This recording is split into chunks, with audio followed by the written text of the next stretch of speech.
Exercise of the week, you say? What a good idea.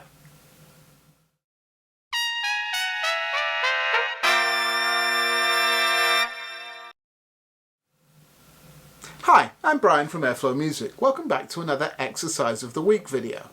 Sorry that I've been missing in action the last couple of weeks. Everything's fine here. We're still on lockdown here in New York City.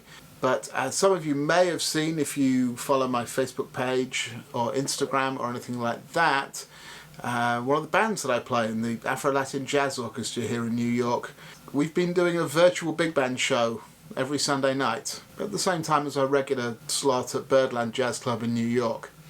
As well as my usual duties playing in the trumpet section, I've actually been taking the lead on editing the video for that show. So it's been a bit of a learning curve and some extra time taken doing that the last couple of weeks. But now, even though that's ongoing, I intend to be back here and making some YouTube videos again. If you didn't see that show, you can check it out on the Afro-Latin Jazz Alliance Facebook page. I'll link that below so you can find it easily, and here's a short clip so you know what you've been missing out on.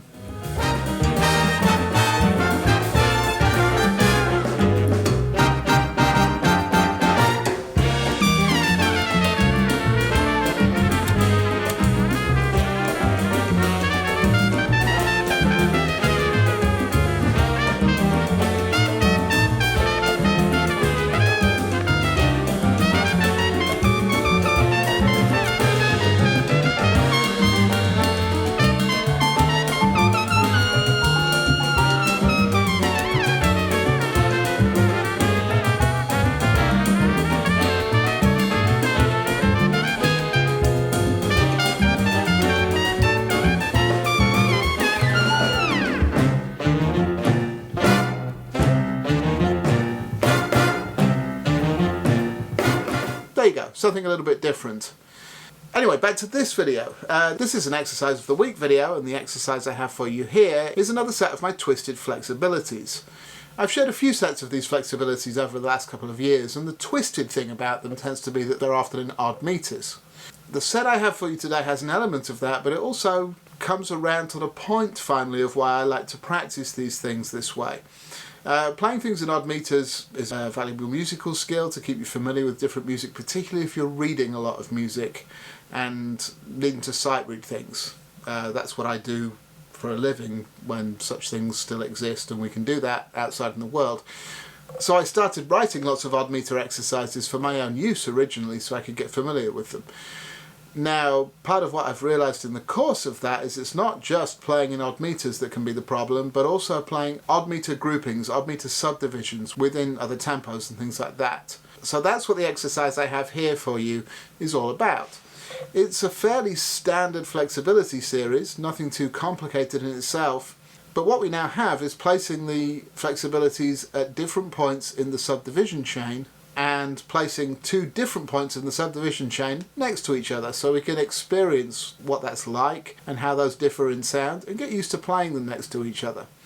That probably sounds terribly convoluted. It's not as complicated as it sounds, but if you haven't come across this idea before and seen the other videos where I've talked about it a little, I think of the subdivision chain as being all the different ways that you can subdivide a beat.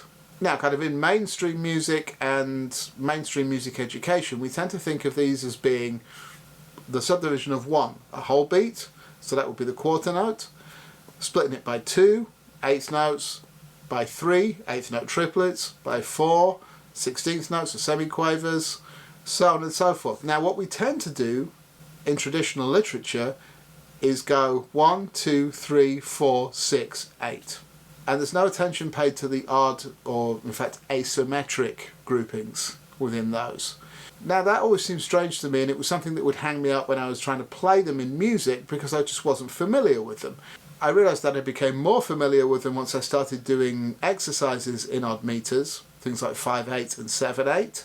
Why not actually stick to the actual subdivision chain all the way down and subdivide the beat by 1, 2, 3, 4, then 5, then 6, then 7, then 8.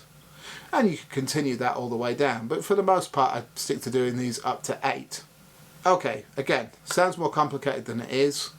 Here's the first line of this exercise. As I said, it's a fairly standard flexibility sort of a thing, But in the first measure, we're dividing the beat by 4, and in the second measure, we're dividing each beat by 5. I've notated this as 16th notes and 16th note quintuplets simply because it's the easiest way of seeing how the beats fit together. I know that seems like a lot of notes to fit in and it looks complicated, but it's really not. It's a group of 4 on each beat, group of 5 on each beat, and the difficulty level of playing these is simply down to how fast we try and play it. Want it to be easy? Play it slowly. That's what we're going to do here, okay? As well as working on our flexibility, we're actually starting to learn to hear the difference, become familiar with the difference between splitting a beat by 4 and splitting it by 5. Nothing more complicated than that. Okay, as this is a familiarity issue, and as the exercise isn't dreadfully complicated, I'm actually going to demonstrate the entire thing. There's 2 different exercises, the same pattern but on different partials, and each one is in all 7 valve positions on that partial. Fairly standard flexibility stuff. So there's 14 exercises altogether on the 2 pages of the PDF. I'm going to set my metronome reasonably slowly. I'm going to set it to 80 beats a minute. Now, when you're practicing these, you should repeat each repeated section as many times as possible in one breath. For the sake of a slightly shorter demonstration, I'm just going to play each one twice. To help you get to grips with it, what I suggest you do in the first instance is listen to me play each 2-bar section first and then join in on the second time, so you have an idea of how it's going to sound. As I said, I'm going to demonstrate all 14 exercises on the PDF. You should be able to hear my metronome. It's going to be set to 80 beats a minute. And personally, I'm going to play this in a cut mute, for no other reason than the fact that I'm trying to go easy on my neighbours while we're all staying at home, and just keep the edge off the volume a little bit. If you can practice and play open horn where you are, then that's great. If you need to use some kind of a mute, be it a cut mute or a harmon mute or a practice mute or something like that, then that's what we need to do in this time. I'm very much of the mind that we need to be a little considerate of everyone who's also staying home around us, and particularly here in New York City where it's an apartment block, I've got people either side of me. Anyway, here's the demonstration.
Okay, hopefully that was somewhat doable, reasonably makes sense. Of course, the exercise is always available as a free downloadable PDF from the Airflow Music Online store.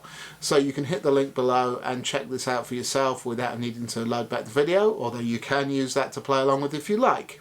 The 80 beats a minute I did it, if that's too fast for you, that's fine. Set the tempo slower than that, just set a tempo where you can contemplate playing the prescribed number of notes evenly within the space of one beat, one click of the metronome. That'll help you experience the difference between the groups of 4 and the groups of 5. And similarly, you could do this kind of thing with all manner of different groupings, and I'll have other exercises that do that in a different way at a different time. This one just happens to be 4s and 5s. If you have any questions about this exercise, or if I missed explaining something, then please do comment below and I will get back to you just as quickly as I can. Also, if you have any other suggestions for topics you'd like me to make videos about, or techniques I can cover in another exercise of the week, I'd love to hear from you. That's great when I get your feedback and your requests, so I know what you guys would like to hear about. Anyway, we're more or less done with this one. Standard announcement time. All the exercises in this series are available for free download. However, if you'd like to support the work that goes into making these videos, writing the exercises, filming the videos, doing the editing work, then you also have the option to name your own price and contribute a few dollars. It's greatly appreciated, particularly in these times when there's not too much work hanging around. Alternatively, while you're over at airflowmusic.com downloading the exercise, please also check out the books, lessons and other merchandise I have on offer. All sales directly support making these videos and keeping the lights on around here. I hope you're all managing to stay safe and well. Until I see you on the next video, please stay in the house, keep washing your hands, and go practice.